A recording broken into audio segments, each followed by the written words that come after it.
Il y a un truc qu'on fait pas assez dans les têtes, je pense. Vous trouvez pas? Non. C'est cramer des bouquins, en fait.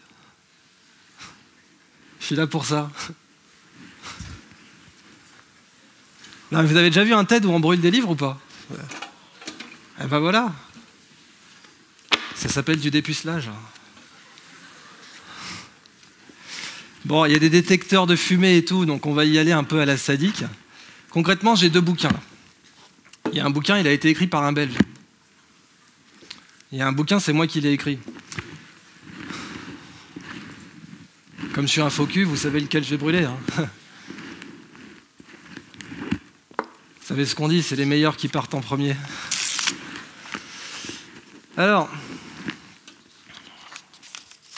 ça me fait un petit titillement au cœur d'arracher une page de mon propre bouquin et de la cramer devant vous comme ça. En plus, question pyromanie, je suis pas... je vais vous étonner, je sais qu'avec ma gueule, on peut se poser des questions, mais...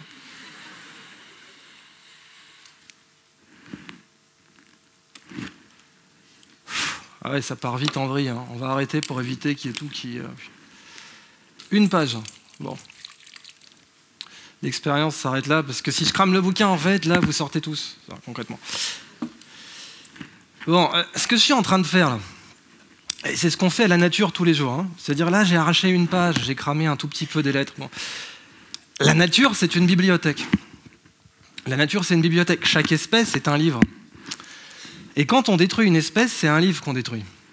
Bon, là, la page que j'ai cramée, si vous voulez, les lettres qu'il y a dessus, elles existent encore dans d'autres bouquins. La valeur d'un livre, elle est dans quoi, à votre avis? Dans le papier ou dans les lettres? Si on devait garder qu'un seul, les lettres ou le papier? Bah, les lettres, hein, parce que vous pouvez avoir un livre sans papier aujourd'hui, c'est possible. Il y a les PDF, etc. Ça, c'est jouable. Mais un livre sans lettres, c'est pas possible. Et les lettres, d'ailleurs, c'est ce qui font que les livres antiques nous sont parvenus. C'est pas leur tablette de cire, c'est pas leur tablette d'argile, c'est leurs lettres. Les traditions orales, etc. Ça, c'est la nature. C'est la nature par Mucha. On m'a dit qu'il fallait dire Moucha, mais quand je dis Moucha, personne ne comprend. Quand je dis Mucha, non plus. Alors, c'est chez vous, ça. Hein. C'est visible à Bruxelles, au musée Fin de siècle. Et oui, j'ai dit c'est chez vous, vous avez bien compris. Je suis français. Personne n'est parfait. Et la nature, c'est une bibliothèque. C'est vraiment ça le sujet. Je voudrais revenir... Donc ce bouquin, du coup, je le garde. Voilà, j'ai gardé celui-là parce que vous allez voir qu'il est vachement intéressant. Il a été écrit par un Belge, Gunther Pauli, qui pose une idée très simple. C'est que pendant 300 ans, on a vécu dans l'idée que nature et industrie, on ne pouvait pas avoir les deux. C'est-à-dire que là où il y a de l'emploi, il n'y a pas de nature, c'est la ville. Et là où il y a de la ville... Là où il y a de l'emploi, pardon, il n'y a pas de nature, c'est la ville. Là où il y a de la nature, il n'y a pas d'emploi, c'est la campagne. Et on ne peut pas avoir les deux, nature et emploi, c'est pas jouable. Voilà. Et ça fait 300 ans qu'on vit dans cette idée-là, hein, que vous ne pouvez pas avoir nature et prospérité en même temps, qu'il y en a forcément un des deux qui va mourir. Et pour l'instant, pour créer la prospérité, on détruit la nature. En fait, ça, c'est un mensonge. On peut avoir les deux. La nature, c'est une golden girl. Ça, c'est le premier point. Vous voyez, elle est toute en or, là. D'ailleurs, qu'est-ce qu'on peut dire de la nature d'après cette sculpture? Cherchez pas trop loin. Elle est bien gaulée. Bon, la nature est belle. La valeur économique de la beauté de la nature, ça saute aux yeux. Je veux dire, un appartement avec vue sur parc a plus de valeur qu'un appartement avec vue sur parking. Jusque-là. Et à New York, ils ont fait Central Park. Manhattan, c'est un des immobiliers les plus chers au monde. Ils ont quand même immobilisé du foncier pour faire Central Park. Et Central Park, c'est plus grand que Monaco. On peut faire tenir Monaco dans Central Park, qui est le foncier le plus cher au monde d'ailleurs. Mais si vous disiez aux New-Yorkais, vas-y, on crame tout et puis on met des bâtiments, ils diraient non. Donc la beauté de la nature, c'est déjà une évidence comme valeur économique. Mais je vais vous montrer qu'en fait, elle a aussi une valeur bien au-delà. C'est pas seulement sa beauté qui a de la valeur. Au XXIe siècle, nature et emploi vont travailler ensemble. Parce que la nature, c'est le meilleur économiste sur Terre. Alors, entrons dans le vif du sujet. Ça, c'est le nouveau campus d'Apple. Ils sont pleins aux as. Ça leur a coûté 4 milliards, ça. Quand ils téléphonent à leur banque, Apple, la banque répond « Votre compte est créditeur du PIB du Qatar, plus le budget de défense français. » Et quand je dis ça aux ricains, ils disent mauvais exemple. Ça, c'est Bagdad, ça a influencé Apple. Et en fait, Bagdad, c'était la Silicon Valley de l'époque. C'est de là que vient le mot algorithme et le mot algèbre. Et là, vous voyez, dans les deux cas, il y a vraiment l'idée qu'on extrait de la connaissance et que la nature est au cœur de la cité. Au cœur de la cité, il y a un jardin, qui est le symbole du paradis. Ça, c'est Bagdad avant le pétrole. Et Bagdad avant le pétrole était beaucoup plus riche que Bagdad après. Là, Bagdad creusait de la connaissance. Ce qu'il vendait au monde, c'était de la connaissance, capitale mondiale des mathématiques. Donc, quand on extrait de la connaissance, on est plus riche que quand on extrait du pétrole. Et ça, c'est pas nouveau. C'était valable à Bagdad, mais c'est valable encore aujourd'hui pour Apple, c'est valable pour Facebook qui vaut 300 milliards en bourse alors que Total vaut 90. Total fait du pétrole, Facebook fait de la donnée. Si vous extrayez de la connaissance, vous êtes plus riche que si vous extrayez du pétrole. Et je ne connais pas un seul pays dont l'économie soit basée sur la connaissance qui soit moins riche par habitant qu'un pays dont l'économie est basée sur le pétrole. Donc, quand vous creusez du pétrole, au bout d'un moment, vous touchez le fond. Mais quand vous creusez de la connaissance, à quel moment vous touchez le fond? À quel moment vous pouvez dire « ça y est, j'ai extrait toute la connaissance possible » ? Alors, pour en revenir à la nature, ça c'est une diatomée, et son squelette, il est en verre, donc en oxyde de silicium. Quand la nature fait du silicium, ça ressemble à ça. Quand nous, on fait du silicium, ça ressemble à ça. Voilà, la mémoire de vos téléphones, ça ressemble à ça. Donc, vous voyez où je veux en venir? Ça, c'est la nature. Ça, c'est nous. Ça, c'est une algue, en fait, et il y en a dans l'air, là, parce qu'on est suffisamment proche de la mer pour qu'il y en ait dans l'air, ce sont des diatomées, et elles impriment le silicium mieux que nous, vraiment. Dans une goutte d'eau de mer, vous avez des puces électroniques Intel Core i7 qui flottent. Et elles flottent en nous narguant depuis 60 millions d'années, les bougresses, parce que ça fait 60 millions d'années que les algues savent le faire. Donc la nature nous met des claques en permanence. Produits, procédés, la nature fait mieux que nous. Donnez un petit exemple tout bête. Samsung étudie cette petite sèche, ce petit sépiolide-là. Samsung l'étudie. À votre avis, pourquoi? Samsung, c'est pas une animalerie, pourquoi ils étudient ça? De tous les peuples de Gaulle, les Belges sont les plus braves. Je démarre pas ma bagnole en rentrant chez moi, on est d'accord? En fait, c'est le meilleur écran connu sur Terre. C'est le meilleur écran connu sur Terre. On ne connaît pas d'écran plus performant que cette petite sèche. On appelle ça un optical métamaterial. Donc il y a eu les LED, il y a eu les AMOLED, il y a eu les plasma, il y a eu LCD, et les nouveaux écrans plats, en fait, c'est ça, concrètement. Je plaisante pas, c'est un taux de rafraîchissement supérieur aux écrans commerciaux. On peut le chiffonner, ça s'auto-répare, ça consomme moins d'énergie. Et aujourd'hui, les grandes sociétés qui fabriquent des écrans étudient cette petite sèche. Donc vous imaginez, en fait, c'est un peu comme si vous aviez un examen écrit. Vous avez un examen, et l'examen, c'est les nouveaux écrans dissertés. Voilà, vous avez 10 ans. Et dans cet examen, il y a l'élève Samsung, il y a l'élève LG, il y a l'élève Apple, qui sont là en train de plancher pour essayer de résoudre le problème. Mais l'élève Samsung, dans sa poche, il a la petite sèche qui lui donne toutes les réponses. C'est donc une anti-sèche. Idriss Aberkan, humoriste.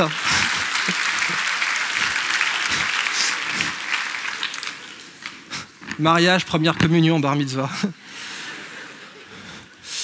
Bon, le sujet, c'est ça. La nature, elle a un CV en or, en fait. La nature, il faut la recruter. Si vous voulez, la pauvre nature, on l'a attaquée sur son CV. Hein, on l'a attaquée, on lui a fait croire qu'elle n'était pas économiste, par exemple. La nature est le meilleur économiste sur Terre. Il n'y a pas d'économiste plus performant que la nature, en fait, aujourd'hui.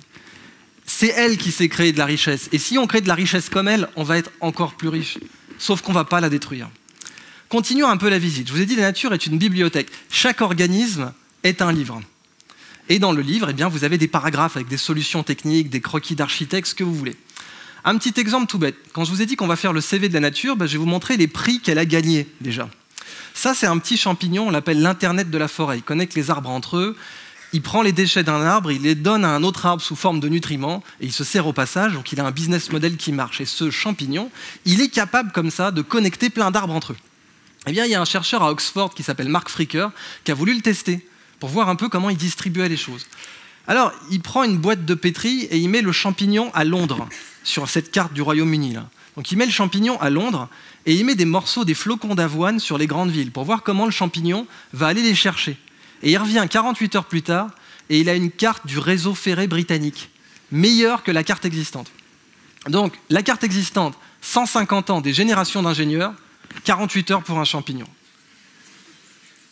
Bitch. Et ce petit machin jaune, en fait, il fait en mathématiques ce qu'on appelle de la théorie du transport. C'est une théorie mathématique qui a été créée par Gaspard Monge au XIXe siècle. Et les problèmes qui relèvent de la théorie du transport sont très compliqués. On peut dire que la nature a la médaille Fields. On peut vraiment dire ça. Elle a le prix Nobel de mathématiques, si vous voulez, la médaille Fields. Donc ça, c'est déjà fait sur son CV. Ok, voyons le reste. La Tour Eiffel, parce que quand même, au bout d'un moment, c'est un peu important d'amener la civilisation dans les pays... Bon, la Tour Eiffel, elle est plus légère que le cylindre d'air qui la contient. Elle est plus légère que le cylindre. Vous voyez, le cylindre d'air, là, en fait, il pèse plus lourd que la tour elle-même. Et cette performance, elle est rendue possible parce que la Tour Eiffel a été inspirée de l'os humain. Les piliers porteurs de la Tour Eiffel sont inspirés des os humains. Donc, en fait, l'ingénieur d'Eiffel, qui s'appelait Koechlin, il avait étudié les os humains en Suisse. Ça m'emmerde à chaque fois. Et il avait découvert que les os humains sont lacunaires, sont très performants. En fait, les os, pas que humains, d'oiseaux, etc., ils mettent de la matière que là où il y a de la tension. Donc en fait, ils sont creux, ils sont essentiellement creux, ça les rend très résistants et très légers pour leur résistance. Boum, la Tour Eiffel ou tout un tas de ponts, etc. Donc la nature, elle a un prix Pritzker aussi, prix d'architecture. Ce petit coquillage, il est très toxique. Vous avez vu, il est flashy déjà. Hein, il est flashy. Dans la nature, en général, ce qui est flashy est venimeux. C'est une règle, hein. C'est flashy, venimeux. Il y a plein d'animaux qui vérifient cette règle. Les abeilles, les guêpes, les amanites tumouches, Kim Kardashian, la reine d'Angleterre, Roselyne Bachelot. Et donc ce petit coquillage ne fait pas exception. Il est très très très toxique. À votre avis, alors du coup sa molécule, sa toxine est très puissante, et une toxine puissante en biologie, ça vaut beaucoup d'argent. Je ne vais pas rentrer dans les détails, mais une toxine puissante, ça veut dire en fait qu'elle est précise. Et une toxine précise, ça n'a pas de prix en biotechnologie. Du coup, elle vaut une blinde. À votre avis, combien? On va partir de l'or, on va fixer la barre très haut. Allez, 35 000 € le kilo. Qui dit mieux? Allez-y, hein, c'est pas comme si c'était votre argent. 1 million? Plus. 2 millions. Plus. Très bien. 6 millions? Il y en a qui vont repartir avec, là, je sens. 100 millions, c'est plus. Vous avez atteint la limite. Je vous laisse faire le calcul.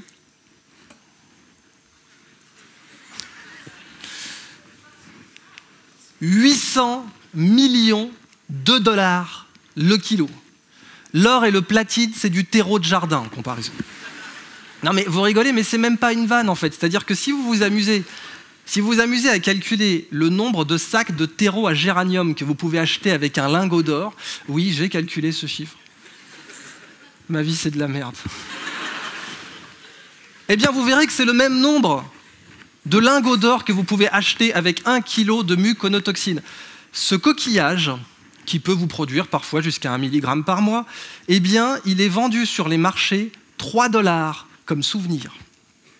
C'est-à-dire que les mecs le pêchent, ils le tuent, et puis ils le vendent 3 $ comme souvenir. Ah, j'ai un business model qui marche. Alors imaginez, je vous offre une bague Tiffany dans une boîte. Voilà. Vous jetez la bague, vous gardez la boîte. Si vous faites ça, vous êtes un chimpanzé, techniquement. Parce qu'un chimpanzé, c'est rigolo la boîte, ça fait clap-clap, c'est marrant. Bon, un chimpanzé, vous lui filez un bouquin. Vous lui filez un bouquin pas sérieux, typiquement le mien. Fausse modestie, hein, de toute évidence. Eh bien, il le voit comme un objet physique, la pauvre bête. C'est pas un objet intellectuel, c'est un objet physique. Bon. La nature, on la voit comme un objet physique. Alors que c'est pas un objet physique seulement, c'est aussi un objet intellectuel. La nature est un livre. Encore une fois, ce qui est précieux dedans, c'est ce qui est écrit. Nous, la nature, on la voit comme un truc qu'on peut manger ou qui peut nous manger. Donc du coup, on voit la dimension matérielle. Mais la dimension immatérielle, d'abord, elle vaut beaucoup plus de pognon. Mais 2, justement, si on la protège, on ne détruit pas la nature. Si vous avez hérité une bibliothèque de votre pépé, la meilleure façon de faire de l'argent avec, c'est pas de la vendre au kilo. C'est de la louer, par exemple. C'est une bibliothèque. Il ne faut pas vendre des livres au kilo. La nature, c'est comme ça qu'on la traite. Vraiment.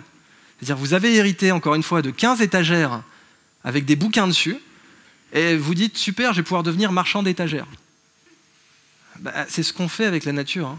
Aujourd'hui, au Brésil, on la crame pour faire du soja. Donc l'espace, on va garder le foncier, puis tout ce qui était sur les étagères, on le brûle. Aucun intérêt. La nature est un solilès géant. Je vous laisse visualiser. Solilès, c'est vrai qu'on voit que la majorité sont des étudiants qui n'ont pas connu. Le solilès, c'est un bout du poulet, et ça s'appelle le solilès parce qu'on le jette, alors que en fait, c'est super bon. Voilà, tenez-le vous pour dit. Ça va changer votre vie, ce genre d'information, on est d'accord? Mais la nature, on jette ce qu'il y a de mieux. Si la nature était une huître, on jetterait la perle, on garderait la coquille. Donc vous avez peut-être entendu parler de ce projet, c'est le radeau des cimes. Ça, c'est peut-être, si vous comptez que la nature, c'est une source de connaissances, et que la connaissance, ça vaut plus cher que le pétrole. Eh bien, ça, c'est le nouveau Derrick. Et c'est pas d'Horstapper que je parle. Je pourrais plus la faire, cette vanne, on est d'accord. Il y en a qui se sentent coupables de l'avoir comprise. Hein.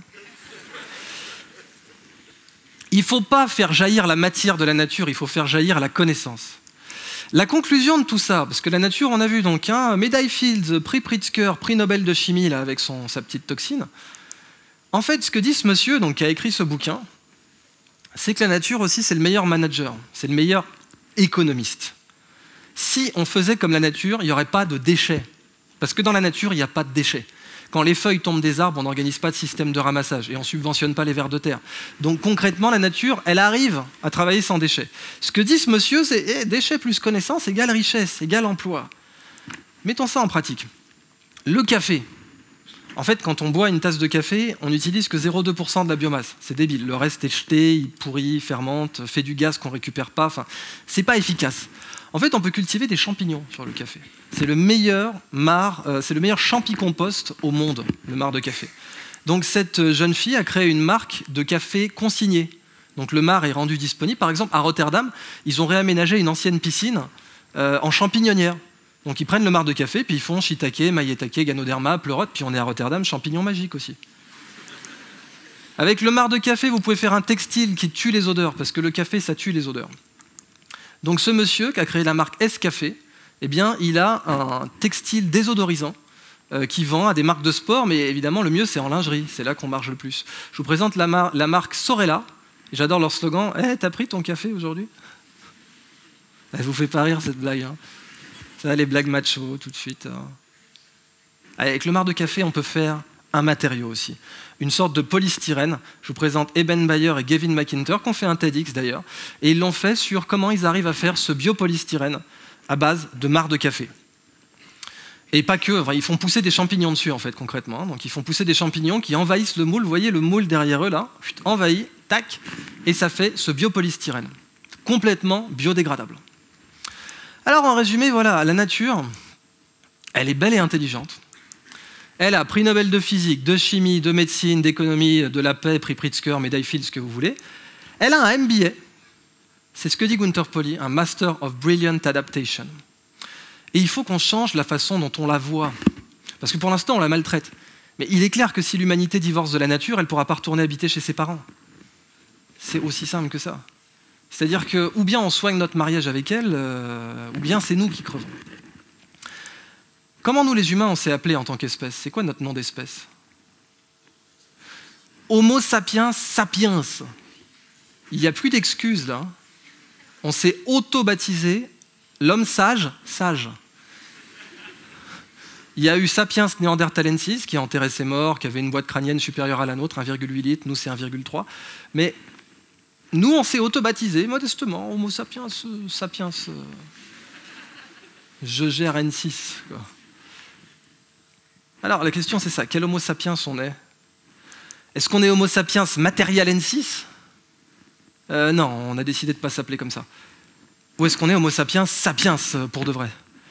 Allez, pour conclure, j'aimerais me livrer à une petite expérience. Levez-vous, s'il vous plaît. J'ai un peu dépassé. Levez-vous, ça va vous dégourdir les jambes en plus, ça fait du bien.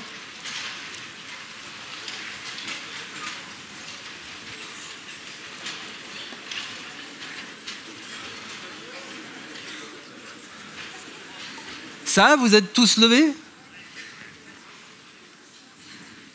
Eh bien, vous tous levez, là, comme ça.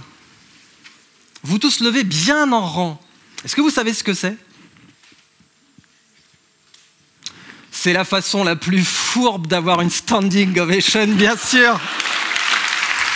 Merci.